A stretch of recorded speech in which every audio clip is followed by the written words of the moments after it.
वादा। यह कहानी एक बूढ़ी माँ की है जो कि बहुत ही स्वाभिमानी थी।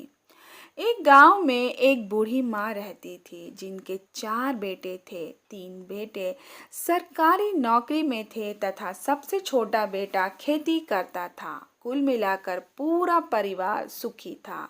माताजी बहुत स्वाभिमानी महिला थी। वो किसी की मोहताज नहीं थी। 2 एकड़ जमीन की फसल माँ जी ने अपने पास रखी थी और उसी से अपना सारा खर्च एवं दान दक्षिणा भी दिया करती थी। बच्चों के आगे हाथ नहीं फैलाती थी। उसी समय सरकार ने वृद्धावस्था पेंशन स्कीम लागू की। यह स्कीम केवल असहाय लोगों के कल्याण के लिए लागू की गई थी। बूढ़ी माँ के बच्चे माँ को रुपए पैसे देने की खूब कोशिश किया करते, लेकिन माँ जी लेने से इनकार कर देती थीं। उनका स्वाभिमान आड़े आ जाता था। उनके बड़े बेटे को एक उपाय सूझा। क्यों ना माँ जी को वृद्धावस्था पेंशन के नाम पर पैसा दें, तो वे मना नहीं कर पाएंगी।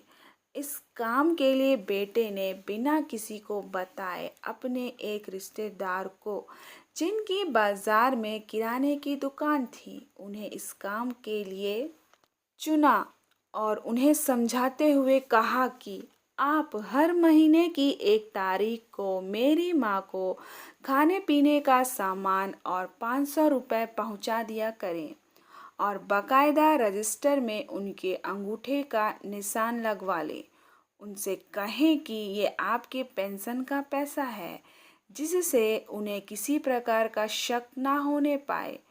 और बाद में वे जाकर माँ से मिले।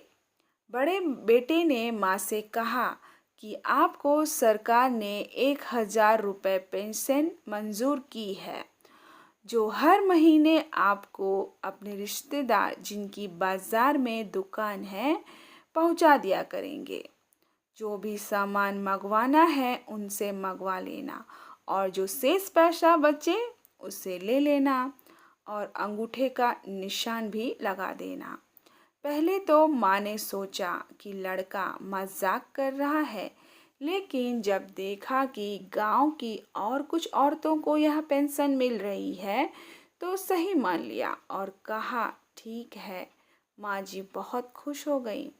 इस तरह बड़े बेटे ने अपने रिश्तेदार के माध्यम से सरकारी पेंशन के नाम पर खुद का पैसा माँ जी को देना शुरू कर दिया। अपने रिश्तेदार से यह वादा ले लिया कि यह बात उन दोनों के सिवाय किसी तीसरे को मालूम नहीं चलना चाहिए। उन्होंने कहा ठीक है, जैसा आप चाह रहे हैं वैसा ही होगा। माँ जी पेंशन पाकर खुश रहने लगी।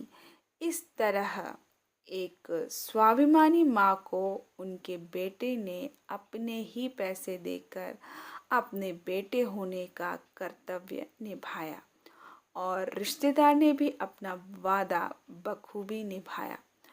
दूसरे बेटों को पता नहीं चला और जब पता चला तो माँ इस दुनिया से जा चुकी थी। जिन्हें भी इस बात का पता चला, उन्होंने बड़े बेटे को दिल से सराहा। बेटा हो तो ऐसा। कहानी पसंद आई हो तो चैनल को ज़रूर लाइक और सब्सक्राइब कीजिएगा। यह कहानी मेरे पापा ने लिखी है। उनकी माँ की कहानी है ये। और इसी तरह से और भी आगे कहानियाँ मेरे पापा की मैं आपको सुनाती रहूँगी। धन्यवाद। जय श्री कृष्णा।